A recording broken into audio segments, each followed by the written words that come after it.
Hey everybody, and welcome to episode number 78 of Woo Get Serious. My name's Gunner. That over there is Omega BR. Over there, like I'm, a whole crest away. Well, you kind of are, dude. I mean, like, we're talking over the series of tubes that is the internet. Well, I suppose that's a fair point. And joining us this evening is... Shut up. Hey. That's not nice. Joining us this evening is, our good buddy Net Jester. And I'd just like to take this opportunity to announce my retirement from Get Serious. I'd like to thank all the boys, Bozo, Cookie, the Wizard, Professor Andy at the Chicago Clown College, and the WCW Power Plant for training me, but they shouldn't have taken my financial advice because I just graduated from Clown College. This joke is going way too long, and I just didn't understand that, but god damn it. Alright, so let's get started with something that everybody knows, and that would be the news. First up this week, you got some comings and goings. Models Brittany Fetkin and Erica Hammond and actress C.J. Perry have all revealed on their Twitter accounts that they'll be starting with NXT soon. Hammond and Perry took part in the Diva Boot Camp some weeks back. Ruby Sky also announced that the WWE was using her modeling agency to scout some girls. It's kind of part of this whole signing initiative now that they're the new developmental center and everything. It's a shame on the Diva front just because they seem to be a lot more interested in signing model types, and not just models, but like really nondescript models. Perry is the most acclaimed of the three because she's an actress. She's been on some show called Icarus that I've never heard of, but she's an actor, dancer, Red Bull girl, this and that. As far as I can tell, Fitkin and Hammond are just basic models who, I can't find anything flashy that they've done. I don't know. I mean, who? I mean, that's really the question. My thoughts exactly. Nobody I've really heard of. They're probably really pretty, and they probably, did the best at the boot camp. So if they did the best at the boot camp, well, you'll know the quality of the class, if you will. Yeah. Oh, Fetkin is a brunette. Perry is a blonde, and Hammond is a brunette. Huh. So there you go. At least they got all the basic colors covered. Injuries. Go ahead. Big Show, who was part of the Payback panel, should be back next month, middle of next month. Rey Mysterio has had some more tests done, and he should be back in August. Santino Marella is planning on coming back in August or early September, while he sets up his Battle Arts Academy in Canada, based on the defunct Japanese promotion that Yuki Ishikawa will be joining. And, as you saw last night on Raw, Daniel Bryan's match was stopped due to medical concerns, and Figure 4 Weekly Online reports that the injury was legitimate and that he suffered a stinger. And PW Insider says that a backstage video WWE.com aired showing Bryan arguing with Triple H, as it was Triple H's decision to actually stop the match, was also legitimate, believe it or not. And the two argued for a bit before apologizing to each other. A lot of people apparently surprised that the normally soft-spoken Bryan got so upset and was standing up to Triple H of all people. Well, if you're sitting there and you're actually injured and, you've been doing this professional wrestling thing for 10, 12 years, longer, and, suddenly you have a stinger and you understand, I understand Bryan's point of wanting to continue because, that's the way it was and that's the way it is. You should continue if you're injured like that. But at the same time, you know, I mean, I understand Triple H's point, which is we got to get this checked out. You know, safe. We got to make the safe decision and keep it for business. And in the heat of the moment, the argument is completely understandable, and I totally believe this.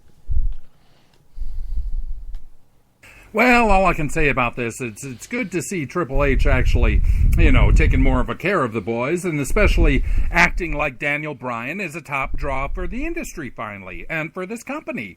I think it's a show of respect in a way, but yeah, you never want to get jerked out from a match like that.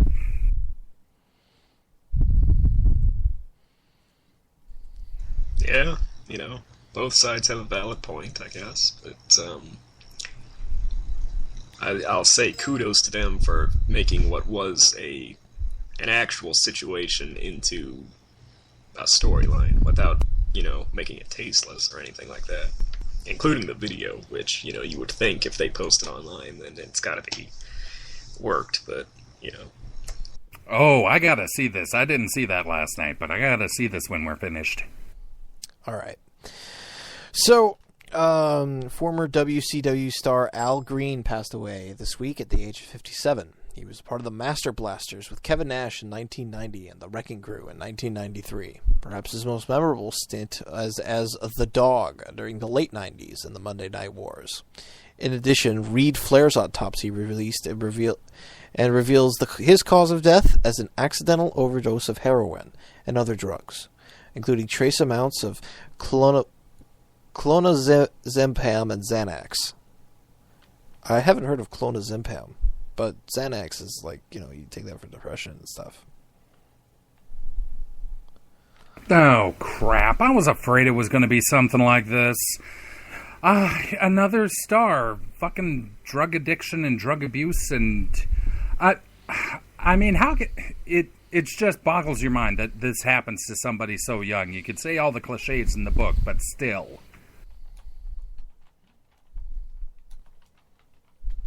Certainly an unfortunate situation. All you can really say is that hopefully other people learn.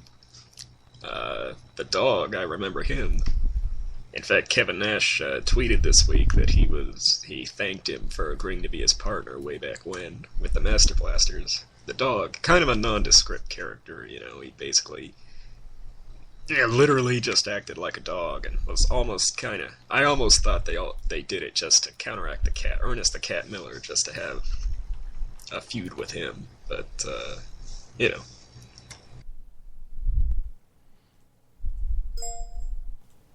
Sorry, but I don't even remember that guy.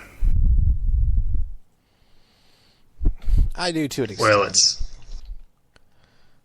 it's hard to remember a lot of you try to block out a lot of late 90s WCW. Agreed. So, Colt Cabana did an AMA and Ask Me Anything this week. Highlights include the fact that he believed none of the WWE higher-ups really understood why he was popular in the first place, and that he was only hired because 10 wrestlers recommended him. He also cited the Briscoe brothers as a license to print money, despite WWE telling them 4 years ago that they weren't cosmetically pleasing. Mick Foley also did one this week. And the big highlight there, he revealed he thought the Hell in a Cell roof would slowly tear so he could be stuffed through the hole, and kind of comically like he could just hang there rather than plummeting straight through it. That's really interesting. God. That's really interesting. I think the Mick Foley little bit there is crazy, because it's like you don't even know what is going to happen to all of that. And yeah, I can understand, you know, in your head where you would think that would happen, but yeah, if you guys haven't tested it out beforehand, how are you gonna know?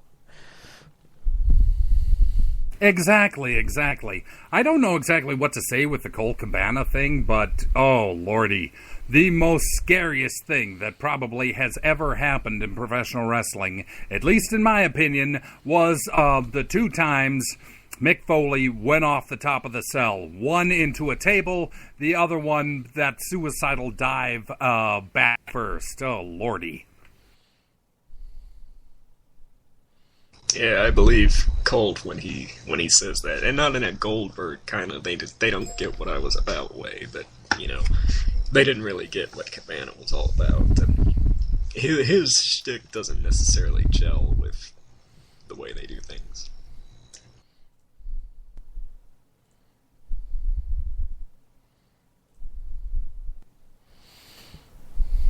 But being the most sought after independent talent, I believe, in the world right now is not too shabby.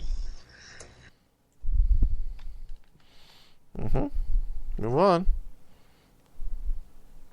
All right, final little bit here. Natalia's bachelorette party for her marriage to Tyson Kidd will air on Total Divas. That'll be fun. Former TNA Tag Champ Adam Pac-Man Jones pled not guilty to assault charges, claiming self-defense after he struck a woman, threw a bottle at him for refusing to take a photo with her. The Undertaker did an interview where he says he feels responsibility to Vince McMahon to compete at WrestleMania and would let him down if not. That's an interesting little play there. I mean, that Taker would probably stop wrestling at this point because, we've been expecting this for a couple of years now. I mean, ever since, the end of the Shawn Michaels thing, pretty much is what we've been expecting. That's it, really. Maybe even after the first Triple H match. But yeah, we're probably going to get another Undertaker match at WrestleMania this year. He's actually been in pretty good shape lately. He's probably got at least a couple more in. All I can say is, yes, I'd love to see another Undertaker match at WrestleMania if it's booked the right way, but nobody is going to say that he just took his ball and left if he wants to retire. I mean, the guy has had incredible matches, not just at WrestleMania, but all over the world and all over at pay-per-views and Monday Night Raw, and the list goes on. If you want to retire, Undertaker, you can do that whenever you want. You don't need to feel obligation to us, and we don't want you to get hurt just on our account.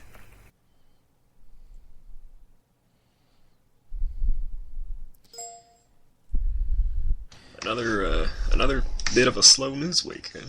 Yeah, pretty much. I mean, not too much going on. I mean, obviously Rob Van Dam got signed, and his contract's pretty limited. But there's nothing really here that's terribly, terribly interesting. To be honest. Oh, we'll make up for that for the 15-minute time limit. Speaking of that, it is now time for the 15-minute time limit. This week we are going to discuss Mark Henry, because that's what he do, and other general Raw stuff. So, how about that retirement speech? And you couldn't understand what the hell I was doing at the top of the show. Oh, man. But yeah, greatest swerve of the year, to use internet jargon, probably all years. You honestly thought, Mark was going away, and everybody was cheering for him, and everything was amazing, and the suit coat was something out of Gem and the Holograms, and the next thing you know, they're slamming his ass on the ground, or slamming Cena's ass on the ground. I think it's weird that I think it's weird that they did it when they did it, because that's kind of a big deal, faking a retirement speech. They've done some other things before, like faking an injury. I remember when when they kept saying that Cena was might miss WrestleMania because he was hurt, and then he was number 30 in the Rumble and won it and everything. It's kind of weird that they do it with Henry, and now, right after Ryback and these rumors that Henry has gone home and he wanted to rest and they're upset. Maybe that was all part of it. And if it was, kudos. But really, this is how they should be using things like Twitter and the internet, because everybody was fooled, and it is essentially their job to fool people into believing their stories. So, it's not a matter of getting upset or anything that we were tricked, it was really, really masterful stuff. And not just the concept, but Henry himself really, really sold it well. I mean, the way he's, actually crying and kind of angrily wiping away the tears like he's upset. He's trying to get the words out and he's upset that he can't, and it was really well done. Oh, it was absolutely amazing. This was the mark out moment of the night for Woo on 420 Chan, I can tell you that. It was just incredible up until the swerve. Everybody was thinking that there was absolutely no possible way that this could be a swerve, but he pulled you in. He was so incredible. They ought to have a new Slammy for the best actor of the year, and they ought to give Henry that for last night's performance. Everybody thought there, at least for a couple of seconds, he was going bye-bye, until, of course, that is, John Cena went bye-bye. I really enjoyed I'm going to echo these guys here, and I really enjoyed that segment because, you could see the moments in there where he was actually believing what was going on. Calling a fan a dummy for the Mae Young comment is really funny. I enjoyed that, but the turn and the swerve and it was.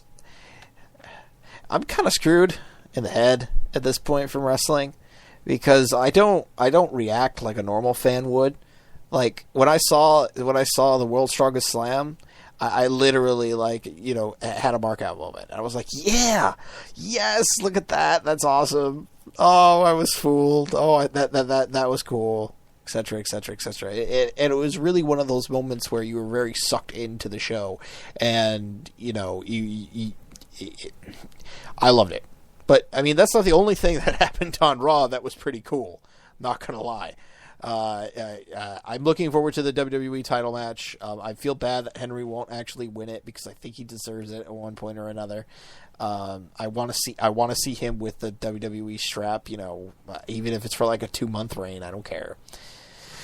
But the other interesting thing that happened last night was there was a return. Captain Charisma, Jay over there, looking kind of old, but looking good, and ready to come back, and we're going to get some Christian on this show. Which is pretty damn good when you think about it. Everybody has, at least the Smarks, have markouts for Christian because, he's sort of like one of us, even though, he's kind of...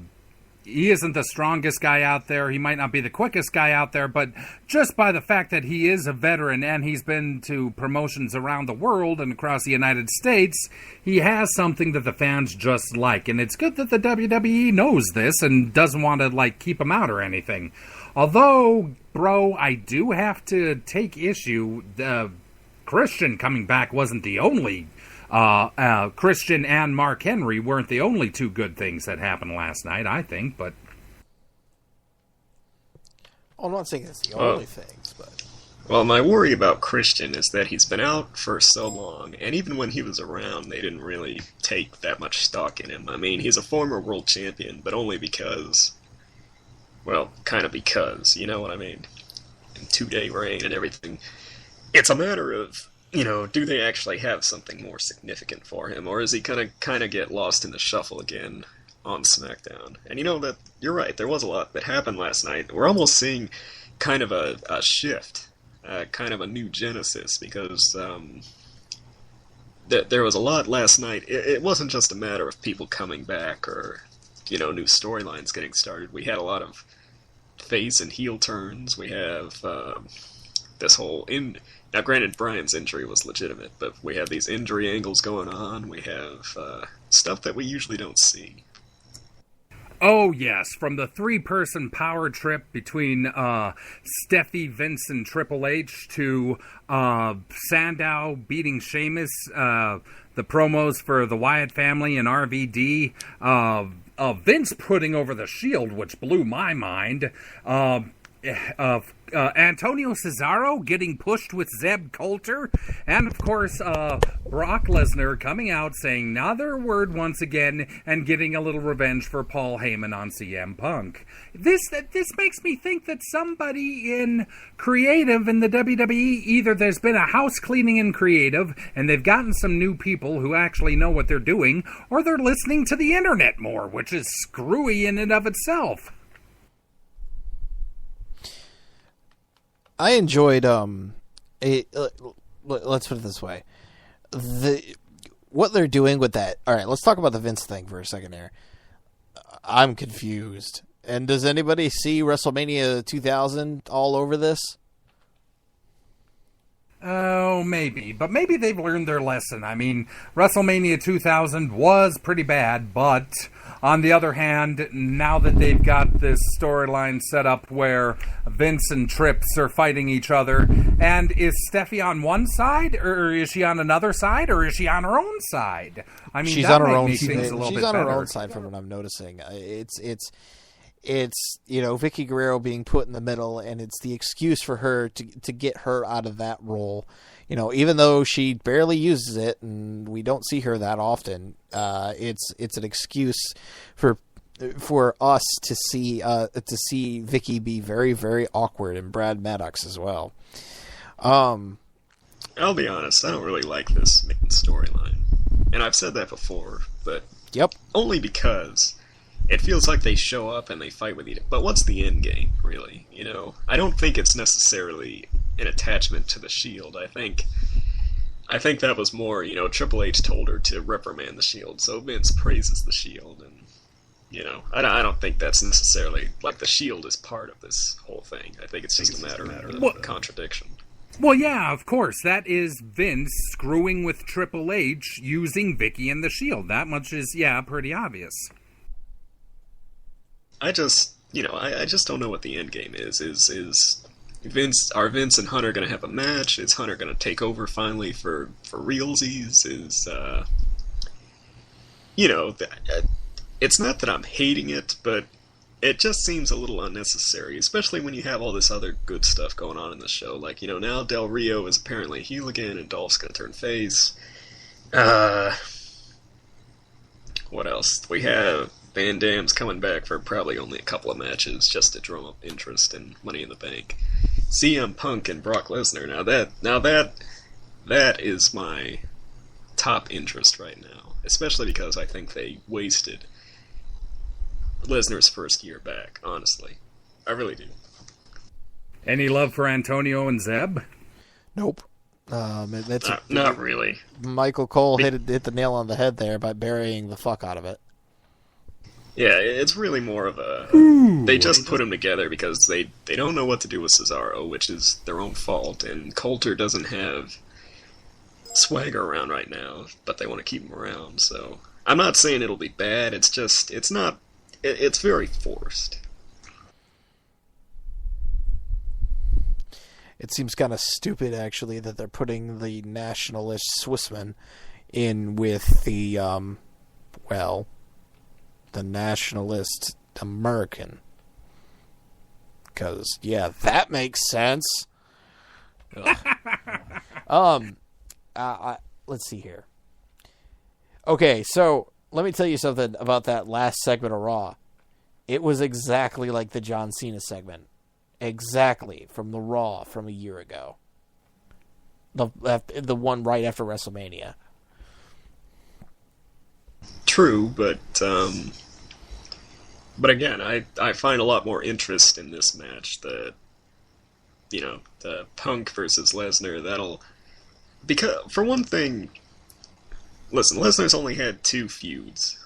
That little one with Cena, which was done well, and then an entire year spent feuding with Triple H, which I don't think did anything for either man, quite frankly. I'm not saying the matches were bad, but they wasted so much time, and the matches weren't amazing. And again, they did this for an entire year, while Lesnar, could have been facing guys like Punk, quite frankly. So, I just feel that a match with Punk is going to be And not just the match, but the feud itself. You know, we're not going to see just Lesnar sitting there watching Punk like he did Triple H, I don't think. Well, No, Brock's... no. Go ahead, bro. We'll see a lot more of Lesnar, I think, this time around. It will be a much more interesting feud because Punk is a much more interesting character than Cena or Triple H at this point. But I'm really annoyed that they're wasting the WWE Championship on Cena right now and just feeding him big men to defeat. I mean, yeah, if they're doing that, then Ryback's gone for a little while. Big Show's out with the injury. I mean, who are they going to put him against next, Kali? Well, they're putting. I think they're just stalling until, because the rumor is that Bryan is in line for a feud with him, and I think they're just stalling until, we might even see Bryan win a case at Money in the Bank, and that'll be the thing that spurs the match. The Psycho No. Okay. So... Money in the Bank right now, Wade Barrett, Daniel Bryan. That's my prediction. Also, okay, here's irony for you for the last couple minutes. Ready? So they gave the Intercontinental Championship, the highest title, the most prestigious title that Mr. Perfect has ever won, to his son on Father's Day. Hello, paging Dr. Freud, paging Dr. Freud. Actually, I thought it was kind of cool. There's a lot of symbolism in him winning the Intercontinental Championship on Father's Day. Yeah, you can look at it that way too, but that just, at least to me, Lord knows I'm not a subtle man myself, but that just shows a sort of a lack of subtlety on the WWE's part and creative's part, but yeah, I might be wrong. I completely disagree, to be honest with you here. I find that it's quite, it is quite subtle because, you don't even realize that it's Father's Day when you're watching the pay-per-view because, you spent the whole day doing other stuff. But I digress. This was the most interesting Raw that we've had in a while. Money in the Bank is looking really good right now. I'm excited.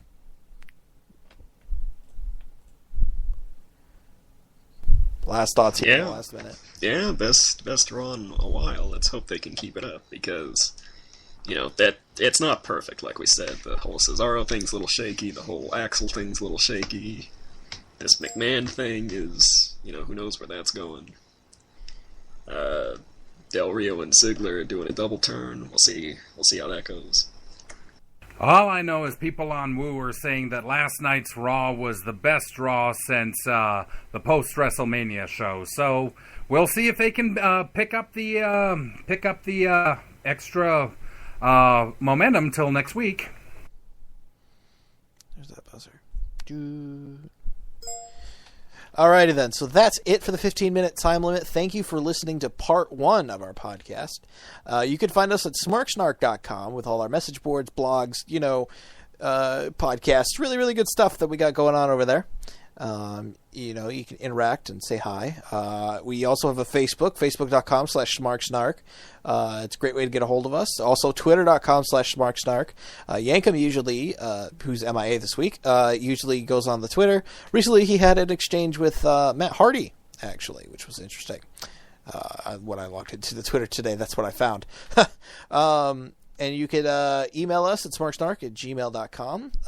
After the break, we are going to have segment number 3, which is Kayfabe Issues. So stay tuned, people listening on Spreaker. We will be right back.